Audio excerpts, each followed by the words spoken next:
Hello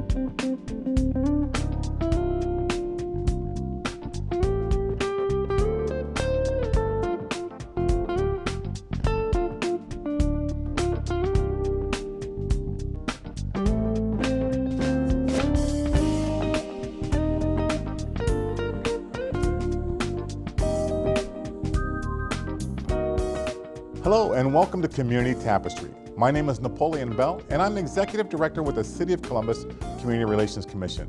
We'd like to welcome you to another show, but this is a great show that we're having because we are going out into the community for our first segment. And that community is in the area of the King Arts Complex. My better half, known as Miss Tony Bell, she is at the King Arts Complex and speaking with Mark Cardwell about things that are going on there at the King Arts Complex and also that upcoming gala.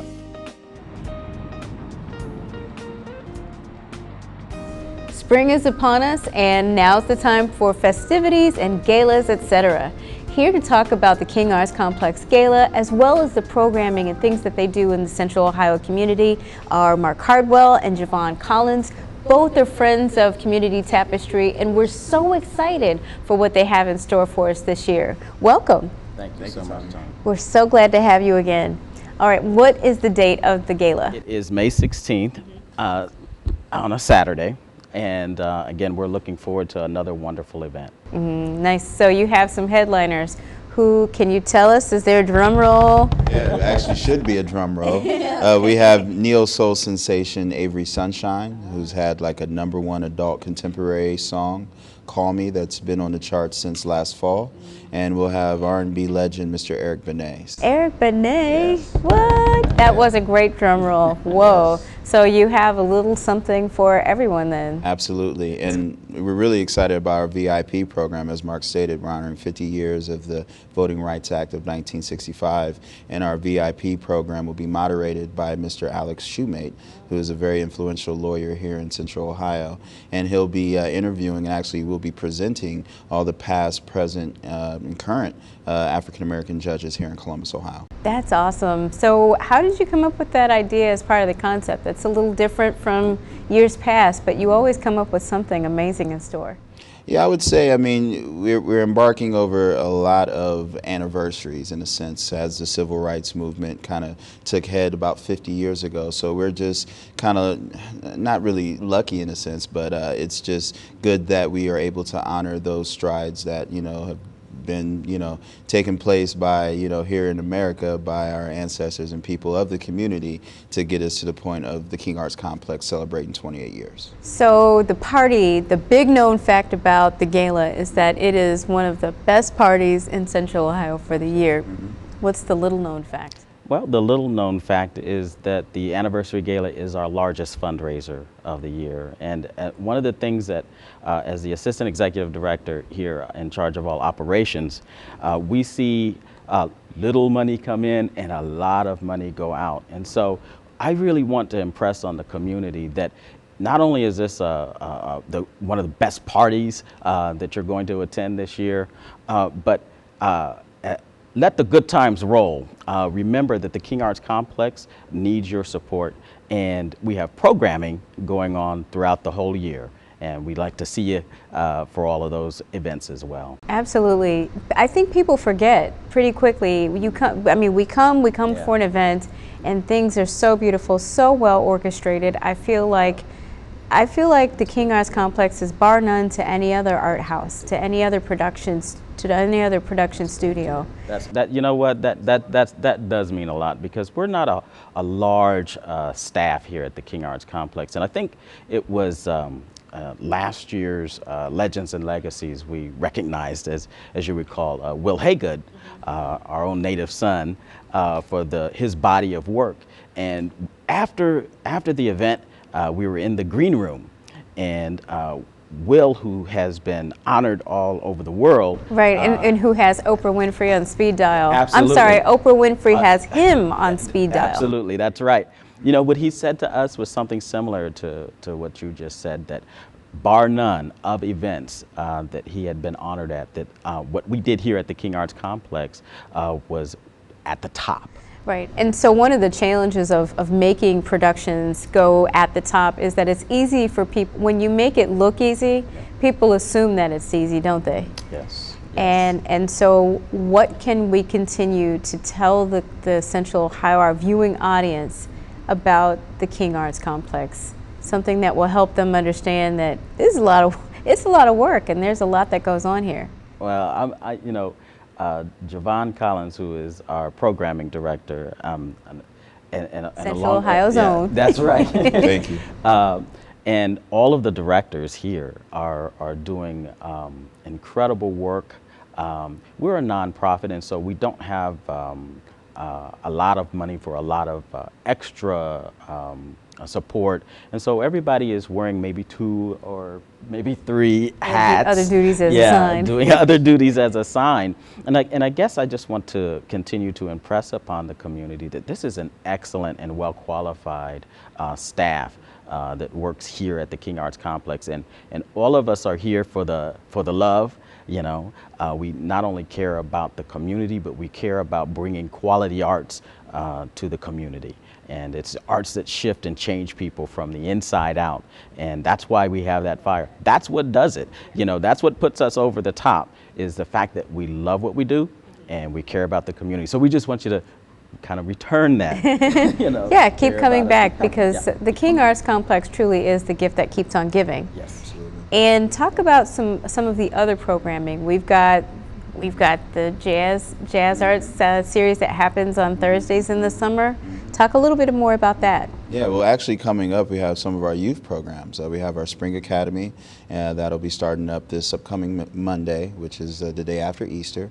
And then we'll have our Summer Academy, in which we have about 100 students with us for about 6-7 weeks throughout the summer, and they're creating great artwork and actually doing a final performance, dance, music, theater production at the end, and that'll go on this summer. This is great enrichment, because there's not enough going on in the schools, and to give students something to do during spring break to keep them safe, keep their minds active, and get their creativity going is important. Yeah, I totally agree. And there's so many of those students who have been a part of our youth programming that are on doing big things after college. And one of which, Ms. Diandra Gordon, she started the Family Time Initiative, and she's a Schweitzer Fellow. So that's a pretty huge thing. And that's a student that used to be here at the King Arts Complex. So investing in the King Arts Complex is the gift that keeps on giving, because these students, the return on investment for these students is tremendous. Yeah.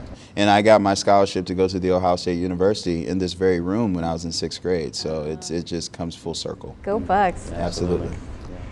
So go back to the gala. How many people are you expecting, and how will people get their tickets? Well, you better get them. How about that? They are in-house. You can call 645-5464, and you can purchase them via the phone.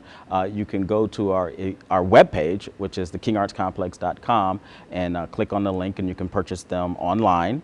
Let's see, Javon, any other way? That's awesome. Yeah. And when people call the King Arts Complex to inquire about tickets, they can also inquire about some volunteerism opportunities and hear more about what the complex needs? And memberships as well. And memberships as well. We have a terrific core of volunteers here at the King Arts Complex, some that have been with us almost as long as the complex has been in existence. Right, you have a loyal following. Absolutely. And then we have this new group of young folks coming in as well that are volunteering their time, and then we have some advisory committees that are doing terrific work for the King Arts Complex.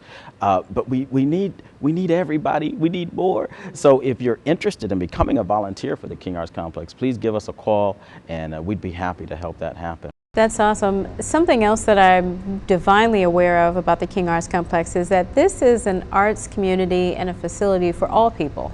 And I think sometimes people make the assumption that it's simply African American, or they're going to come and simply hear about the message of Dr. King. Can you talk a little bit more about that? Well, sure. What I'd like to say about that is, and Javon really kind of alluded to it earlier when we were talking about recognizing the 50th anniversary of the Voting Rights Act, the signing of the act. One of the things that we do here at the King Arts Complex is we're the Martin Luther King Jr. Performing and Cultural Arts Complex. everything that we do here, we do under the gaze of Dr. Martin Luther King Jr. One of the things that we recognize here is that the arts experiences that we create, we always want to make sure that we are mindful of how it impacts the whole community, just like Dr. King's message did. This is not just about African Americans coming up. This is about our whole community, regardless of race, color, creed. This is about social justice. We had a terrific show that our artists in residence did, and I'll talk for hours about this, forceful perceptions that really captured the imagination of all people from all walks of life, because these issues, these community and these social issues, are everyone's issues. And the King Arts Complex exists for everyone. That's amazing. Well, we're so incredibly grateful for the work that you're doing at the complex, the work that you continue to do in the community. And next year this time, when we're talking about the 29th gala coming up, what progress would you like to see that the community could be part of? Well, I think I'll let Javon speak to programmatically, but what I'd like to see as an organization is that we garner more community support, and I think that what kind of happens, and it happens, and is when people see the lights are still on, the doors are still open, they think everything is okay, and so that we don't need their help but look, really the reality is we need your help to continue to do this. So I think this time next year, I would love to see more members. I'd love to see more volunteers. I'd love to see people coming to our events, and tell your kids about our events. We just had the Humble G from Cleveland here, and I tell you, that young man, he plays violin, and he had a group backing him up called the Afropeans, and they have this whole sound that's unique. Look, it's perfect for young people to see and to get turned on to music, and so that's what we'd like to see this time next year. So. Yeah. Well, I certainly hope that you get the membership that you're looking for, and I'm thinking about Javon being in this room in the 6th grade and knowing that Ohio State was going to be your path. It's in the call and post. You right? Look it up with microfiche. Right, way back to microfiche. Yeah. That's amazing. Do you want to talk a little bit more about the programming? Yeah, pretty much, kind of piggybacking on what Mark said, just, more community support. We were going to talk about the 17th Annual Heritage Concert Series that'll begin in July, which is a huge event here for the community. But we've noticed that, those patrons don't really translate when the weather gets a little colder. So we really want to make sure the community is involved in all of our programs. And we're also reaching back to the artists of the community to give them an opportunity to perform their events and productions here at the King Arts. So we're really getting back to the roots of it, as we're the Community Arts Project doing business as the Martin Luther King Jr. Performing and Cultural Arts Complex. There is a sign that I saw, and it said, "Earth without art is just Yeah. EH." Yeah. So what is Columbus, what is our Central Ohio community without the King Arts Complex? Ooh, that's a great question. But I'll tell you something. We've had wonderful executive directors for the King Arts Complex, and each brings their own flavor. And I guess when I think about the King Arts Complex and what it really means to Columbus, it's an amalgamation of these great talents from the leadership, not just from our executive directors, but our city leaders who have kind of put their thoughts and their thinking together to make a place that is so special that you cannot ignore it. And that's what the King Arts Complex is, right? This place on the Near East Side in the King Lincoln District, this is a historic cultural district. And the King Arts Complex exists to remember the legacy of all of the artists that have come through this area, not just our building, but through this whole area. And so without this, it's like A void. Right, a void. Yes, absolutely. That makes total and complete sense to me. I think about the King Arts Complex as a veritable cornucopia of art and history and culture and inclusion and experience that you don't get anywhere else. Yes. And you hit it right on the head. You said experience. Yes. Oh, I tell you what, the thing that we say here at the King Arts Complex is our whole tagline is experience the King Arts Complex, where dreams come alive. Oh, that moniker really says it all. What we do here is all about engagement. It's all about communication. And so the arts exhibits, the performances, the outside festivals, all of that is us communicating with the community. And it's an exchange. And that's when art really happens. And so this is what makes life this is why, the earth without art, this is where it is. This is the experience, yeah. Right, so it's an experience that you'll definitely miss. So I think that if, give us information about the memberships. What levels of memberships are there? Oh, there are several levels. Yeah, I mean, you have your, your friend membership, your sponsor, your family. Something for everybody. Yeah, just pretty much general to any other arts organization. All right. Well, we certainly hope that people will come here, become members. Also looking forward to people coming to take a tour. Yes. Let me say this, because he wouldn't say it himself. But he wouldn't. He honestly wouldn't. Right, because he's too humble. But you really haven't visited the King Arts Complex until you've had the tour done by Javon Collins. Javon does probably, and I've been here a number of years. Other duties as a son, you're a docent too? And he will, when he does the tour, you learn so much. And so absolutely, if you have schools and if you have a church group or just you as a person, a family, we've had family reunions come in. Yeah, the mayor had his family reunion here and they took a tour and they were just fascinated. Wow. And we have a gift shop too, and they bought a lot of stuff in the gift shop too, which was great. That's good. We have a generous mayor and a generous family apparently. That's wonderful. Yeah. What else can people do? So they can come and they can arrange for a tour. It sounds like a great opportunity for a local field trip. Oh, absolutely. There's so many schools, and what grade levels do you recommend come for a tour? Well, I mean, I would say at least elementary school age, so they can really, understand what's going on and kind of, take some of that information with them. But luckily with the Humble G and the Afropeans last week, we had the entire Bexley Middle School come through for their annual Brownsville tour. And we were also able to go to the Ohio School for the Blind, Newark. We went to the Yes Clubhouse in Newark, Ohio. And then we also took a special trip to Fort Hays Metropolitan Education Center, and the kids absolutely loved Humble G. So we're looking to do more with those schools and getting more out there. I am so proud of that, and I'm impressed that I don't see clones of you walking around, considering that you tend to be in 3 places at once and do it well. And I want to thank you both for making the job. You make it look easy. And so it's a blessing, and we are so grateful for this opportunity through CTV to spread the word so that blessing won't become a curse, that people don't assume that because your lights are on and your doors are open, you don't need anything. Or that it's easy. Right. If it was easy, everybody would do it, but it is easy to become a member. And to our viewing audience, we certainly hope that you will look up the King Arts Complex and that you will come to the gala and be part of it all. Thank you. Wow, that was some great information about things that are going on with the King Arts Complex and that upcoming gala. I just can't wait to be a part of that. But also, our next segment, we are talking to some of those court-appointed special advocates. That's CASA. They work with our young people who have found themselves in the court systems and they need their help. And so CASA works with our young people to help them navigate the court system, but most importantly, they are an advocate for our young people. We'll be watching a video to just really tell you a little bit more about what CASA does, and then we'll be interviewing them.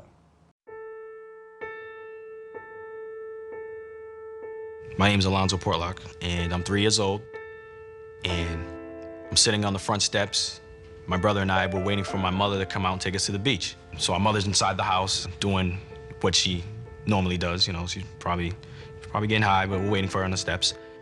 And all of a sudden, this woman comes out of the house and just stabs me in the back 4 times. After that, I don't remember anything. I just blacked out. I'm 8 years old. My mother's still using the drugs and everything. And then all of a sudden, out of nowhere, she decides, I don't want to be a mother anymore. Because now it's like, now what? Now what do we do? 30 minutes later, I'm in the system. I'm institutionalized now. That was real tough for me.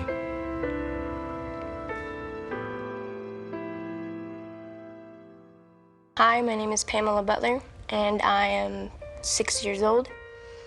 We've been traveling in the car for quite some time now, and it's cold. And tonight we'll be sleeping in the back of a U-Haul, and we don't have any blankets. And I don't know when we'll eat. Now I'm 7 years old. My mom just woke me up. She's yelling and running around and grabbing all of our stuff and grabbing my sister and myself. All my mom kept saying was, "The cops are coming, the cops are coming." We ran outside and she told me to hide under one of the cars. So I crawled underneath one of the cars in the parking lot, and I heard the cops come and the sirens and yelling, and they're grabbing my mom and arresting her and my stepfather, and they've got my sister and everyone's yelling, and then the cop like crawls under and grabs me out and puts me in the back of a police car, and I watched as my mom faded away. I'm glad I met my CASA because I don't have to live that life. I don't. A lot of people live that life because they have to, but I don't have to because I have an option. I have a CASA now. Because it was someone that took interest in me that I didn't have before, because when you're in these foster homes, you get lost. So I didn't feel alone. I felt like there was somebody there. There was someone there that wasn't there before. And to me, my CASA was an all-star, you can say. He enlightened us. He turned the light on.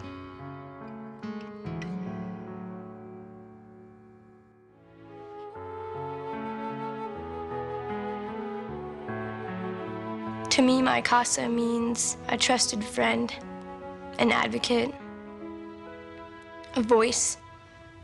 Because when you're young, no one listens to you.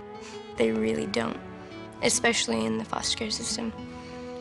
So for that, she's been everything, like the light at the end of the tunnel. But she's the highlight of my life. She was my friend. I didn't really have anybody.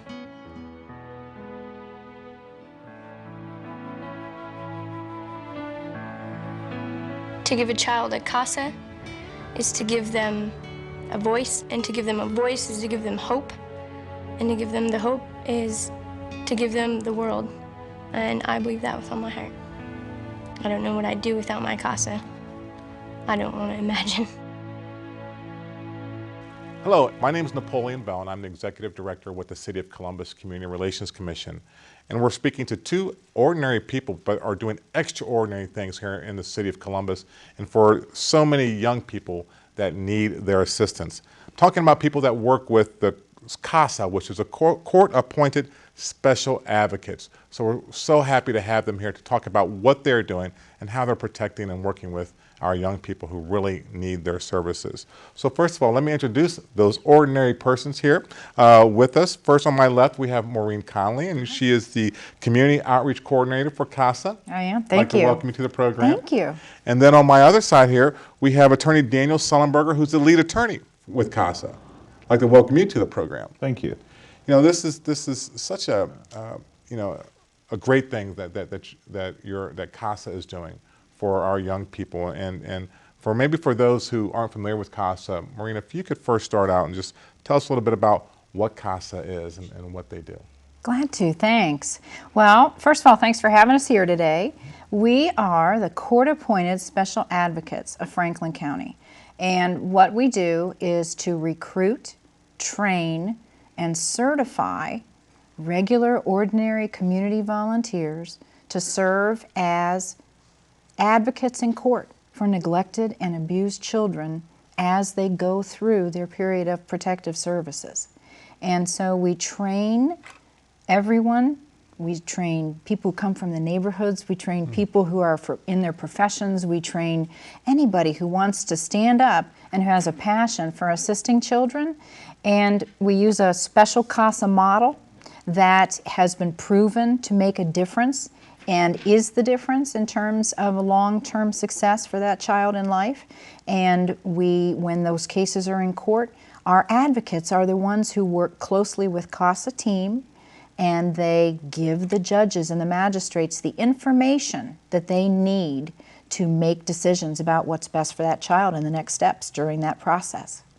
Wow, so let me ask you talk about working with the judges. Is CASA, is it a part of a government agency, or is it a nonprofit? What is CASA? CASA is the Franklin County CASA that we have. We are an independent nonprofit, and because we are linked and a part of a national organization and a state organization, other CASAs that are across the United States may be a little different. Some of them may be a pure nonprofit like we are. Some of them may be residing right in the court structure and within each of the counties that they're operating in, and some of them are a hybrid. So ours is an independent, completely nonprofit, which for us it means we have our own annual fundraising, and we have our money through grants and foundations, and we do receive money from Franklin County because we handle some cases with them, for them, in their court.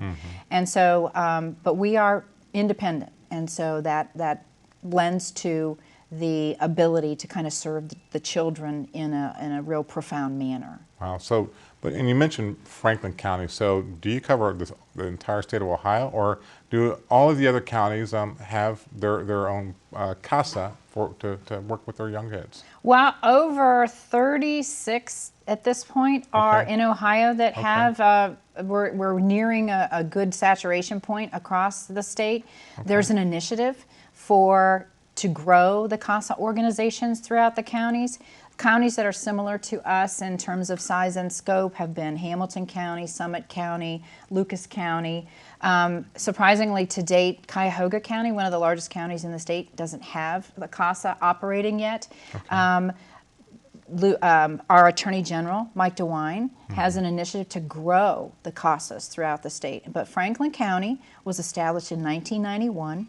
And so we are one of the longest running CASAs so far in the state. I think Hamilton and Summit were before us. Oh, wow. That's actually the same year that the Community Relations Commission was legislated.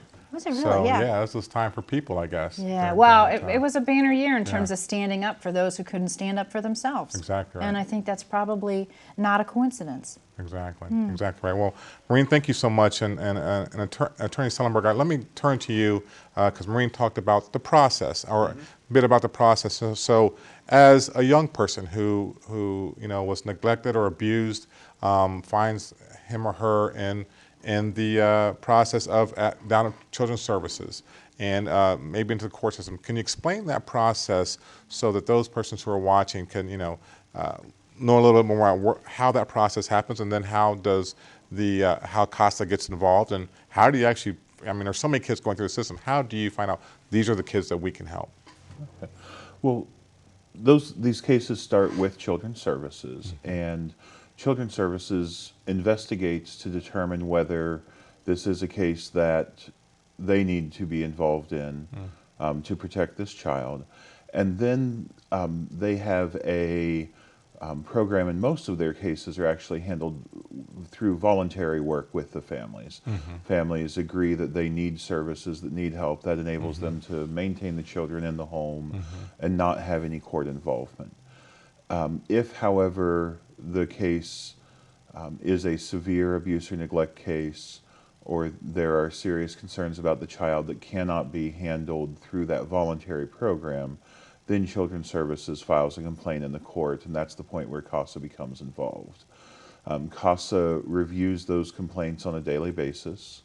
We look for specific indicators, severe abuse. A lot of the cases, not all of the cases that you see in the media, a lot of the cases where police officers who remove children, some of those more severe cases, CASA becomes involved in as the child's guardian ad litem. We also look for cases where there is domestic violence and substance abuse in the home, because those are specific issues that we know that with intervention, this is going to have a long-term impact on the child's life, and the intervention that we do is going to have a long-term impact on the child's life. So we focus on those cases, but essentially each day we review the complaints that have been filed, determine if any of those complaints meet our criteria. I don't know that I like the word criteria now that I've said it, but determine kind of the severity of that. We look for cases with multiple children because that's a greater impact that one CASA volunteer can have on a family, so that we can become involved and be that child's voice through the legal process to continually look at all the information objectively and report to the court what the CASA volunteer believes is in that child's best interest. And most of the time, our volunteers are the only consistent voice. during that entire process, Right. because there's a lot of noise that happens.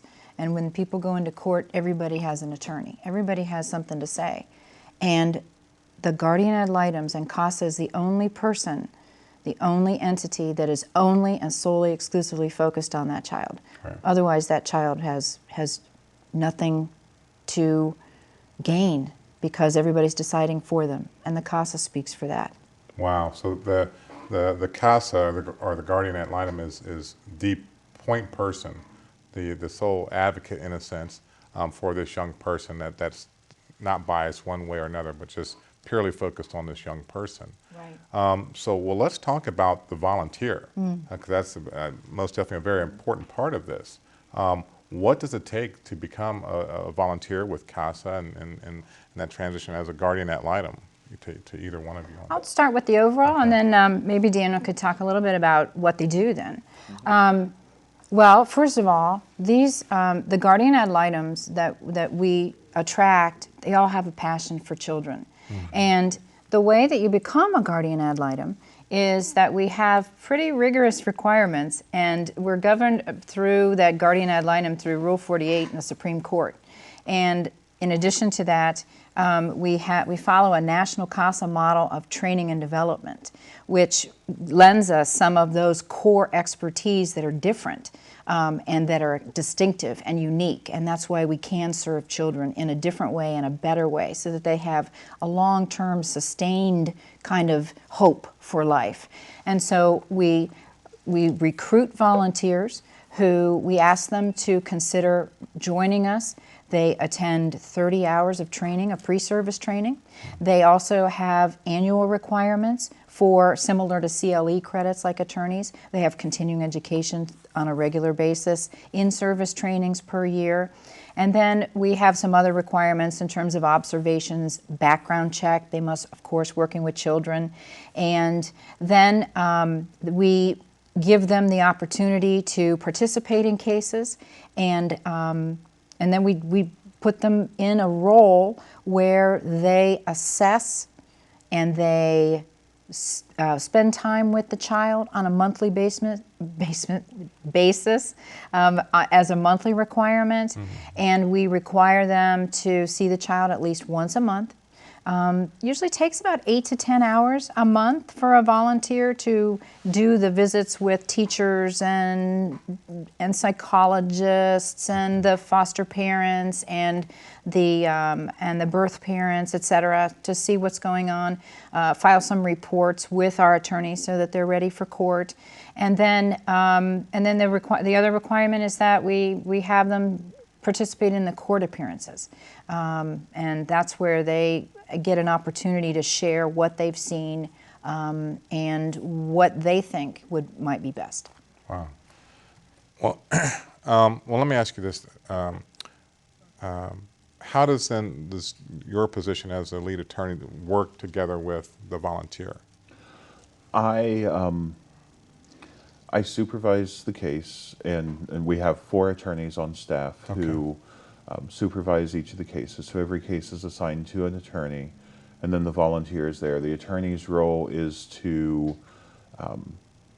coach the volunteer through the legal process and to fulfill any legal requirements. For example, if a volunteer believes that something needs to change in the case in order to serve that child, we may have to file a motion in court so that the other parties can be notified and the court can adopt that change.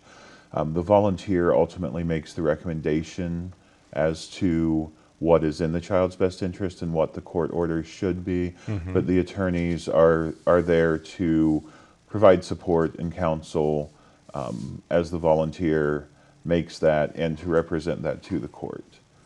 Okay, so, and is it your office then also deal with, I guess, choosing those who become the volunteer guardian ad litem?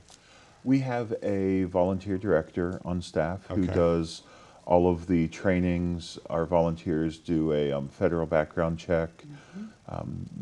She organizes the training. Each of the attorneys participates in that training to teach a section of the materials there. and then the volunteers choose, at this point, choose their cases within certain parameters as far as the age of children they're working with, the travel distance. Most of our families, fortunately, stay in Franklin County, but in order to keep families with larger siblings together, sometimes you're looking at foster homes that are out of county, and volunteers are able to make that choice ahead of time based on their ability to travel to be able to carry out their duties. And then the attorney essentially receives all of the information from the volunteer, makes sure that it's in the format it needs to be to go to court, and prepares the volunteer for speaking in court and advocating. One differentiator of the volunteer role for CASA, unlike other places, is on the front end, the qualifications that you go through in order to be able to be doing this.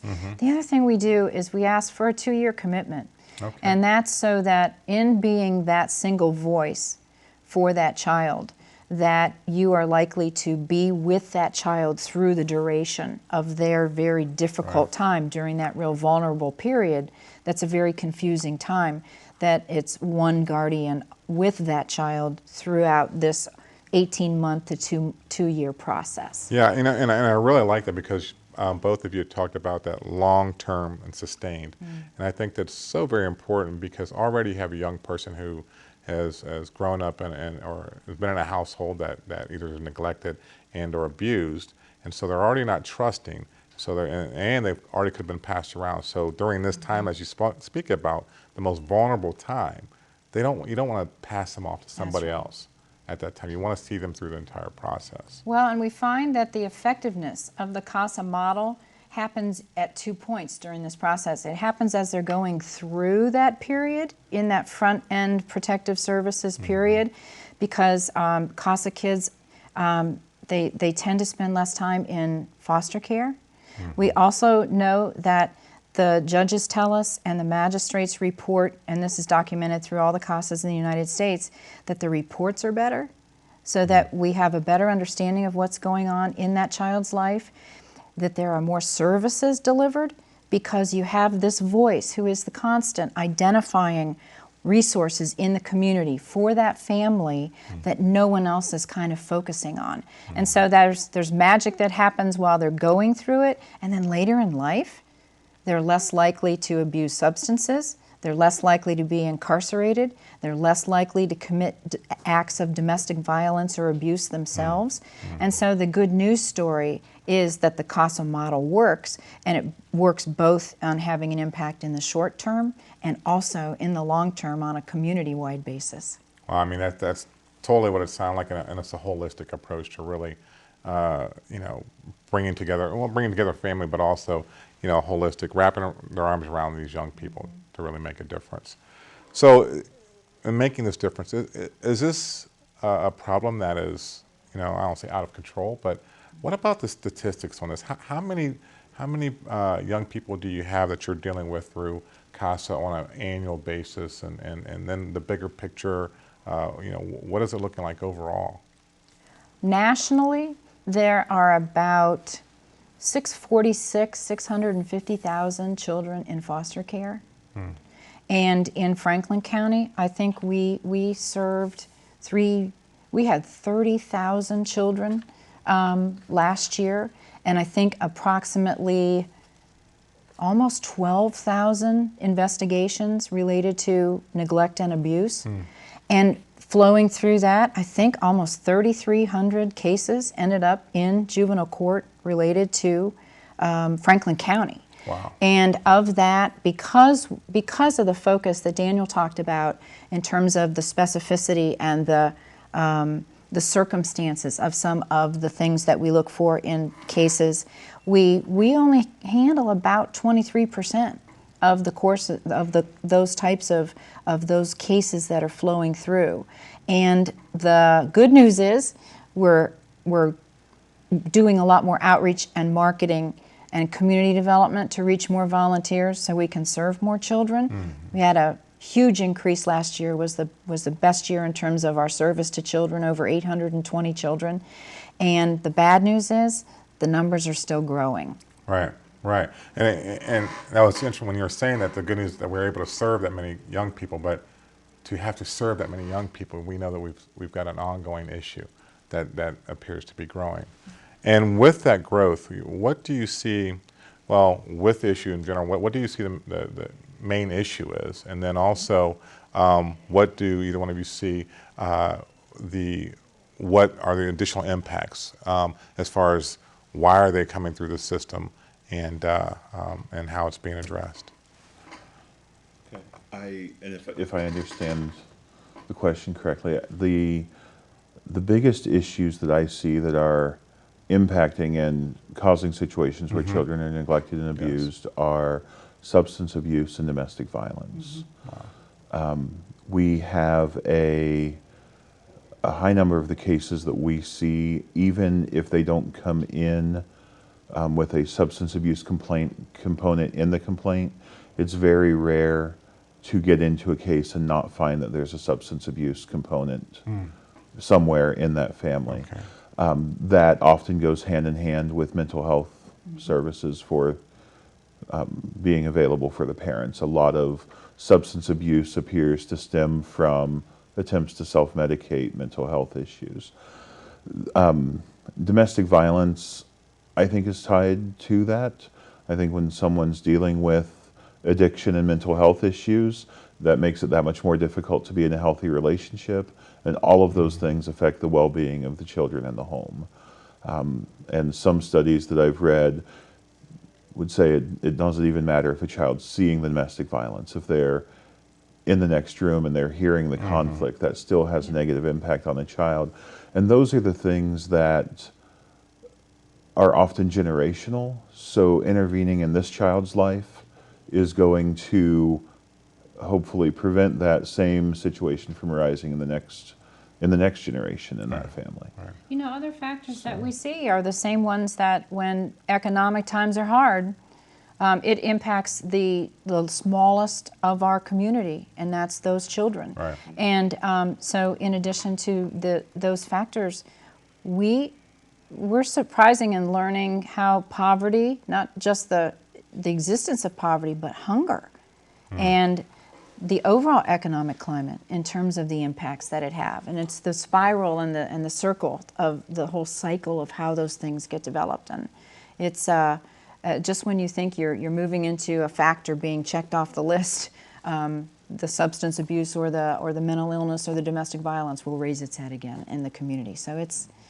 a cycle of factors. Wow. So and you talk about poverty and hunger and mental illness, substance abuse. And then more specifically, the breakdown of who are these children? Is it more of male, female? Well, what's the breakdown on this that you're seeing? We have over 50% of our population are little boys. And the children that we serve are anywhere from, I say 0, but it's actually like a day. If you're born, you're a day old, I guess, from a day to 17 years old. So that means about a little bit less than that, 48% or so, they are female. We have 0 to 5%, what do we have, like 65% or so are under 5 years old. And we have a mix of cultures and ethnicities. We've got about 34, 35% African American children in the system. And then probably the 66% is the Caucasian and the other cultures that we're beginning to see kind of migrating into our area. And so we have a blend, quite the blend. And as a result, one of our goals in outreach is to increase the matching of volunteer characteristics to some of those, knowing who our kids are. So we've been actively recruiting more men to additionally work with that over 50% population of boys, and to kind of step outside the traditional volunteer roles that have been reserved for, or perceived to have been reserved for women in the community. And so that'll help us go a long way in terms of serving that demographic profile. Wow. So I was just thinking when you were talking, you know, even though you have the guardian ad litem from CASA, it sounds like a mentoring piece. You know, you're mentoring because do you find that with some of the cases that your guardian ad litem, even after the case is over, that they feel as though, you know, I just want to continue to connect with this young person and really work with them? I mean, do you ever see anything like that? I mean, it would be just hearing this would be like, man, I want to stay with this person until they're 18. We do occasionally see families who want to maintain that connection. Our role ends when the court process ends. The guardian ad litem is a guardian for the purposes of the court process. And the goal in these cases and the best outcome, we know statistically for the children, the best outcome for the family is to have that family back together and functioning without the intervention of the court and children's services. So the guardian role ends at that point. And we ask our volunteers to explain to the families that role does end. And that's a point where a child, and often before the case closes, the child could also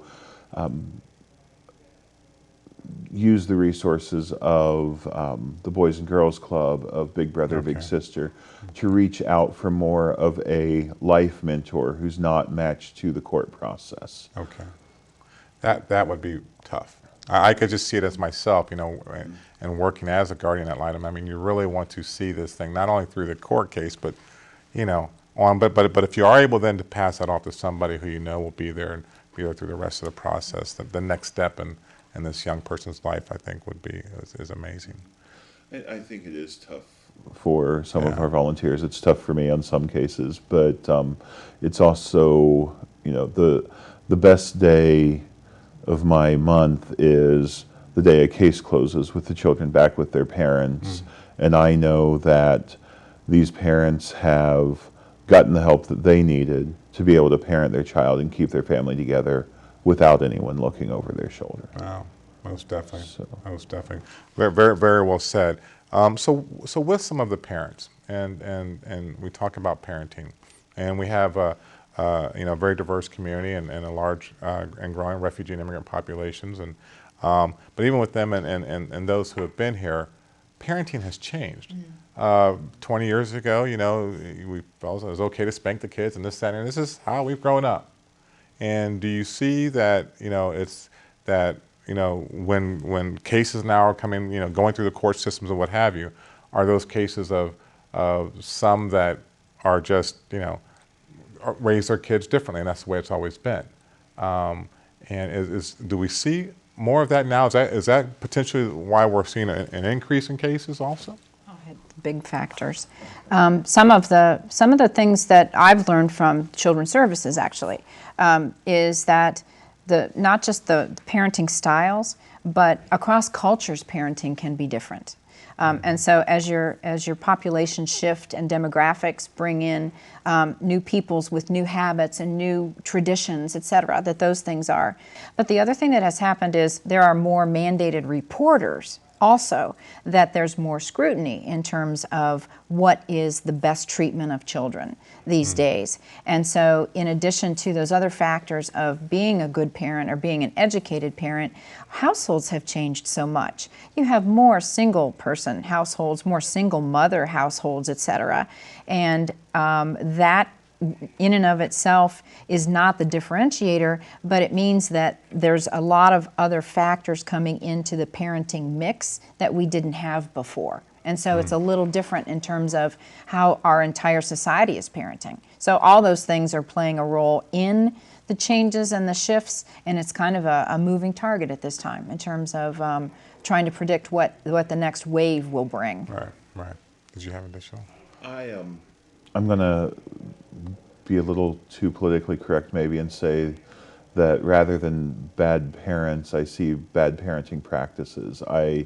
Even with the worst cases that I see, I think all parents are doing the best they know how and have their children's best interest in mind. They just don't have necessarily always have the skills and experience that they need to be able to parent the child appropriately.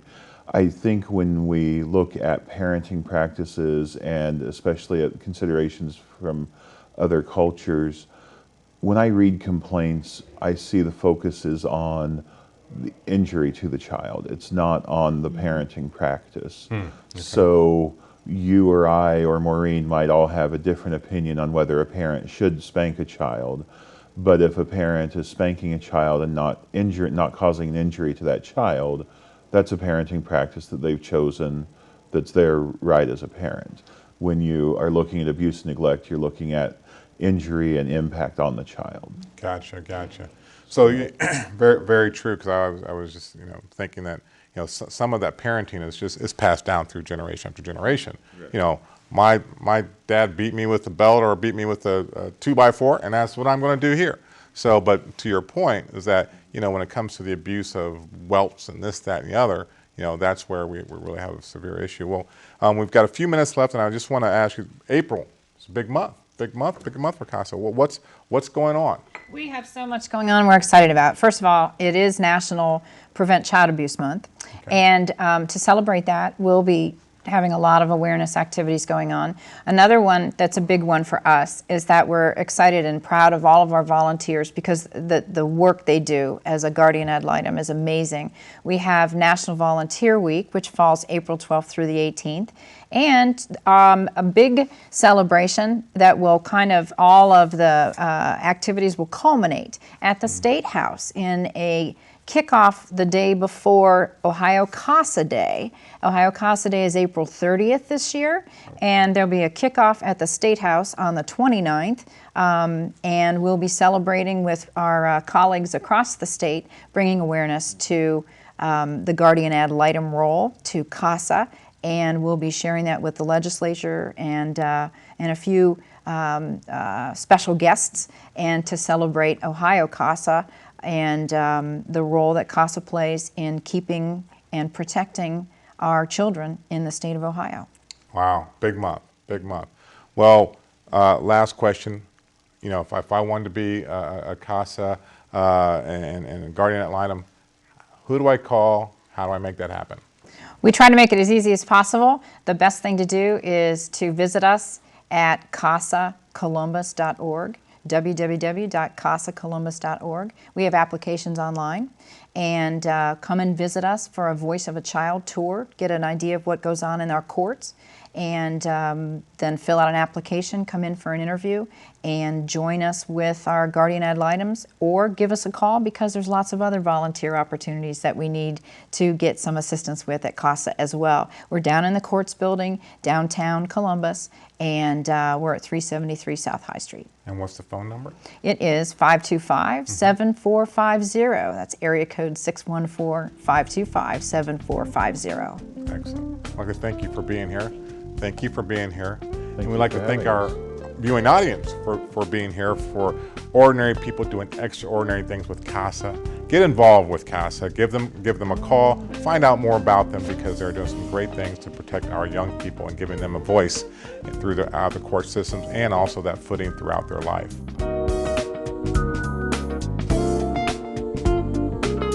Thank you so much for tuning in to Community Tapestry. It's been a great program, and I learned so much, and I'm hopefully that you learned just as much. Once again, you can see us on the website at www.crc.columbus.gov, and also tune into our Facebook page at Columbus Community Relations Commission. Also, if you have some show ideas or you want to be on the show, you can also email me at nabell@columbus.gov or call our office at 645-1993. Thank you so much for tuning in, and have a great week.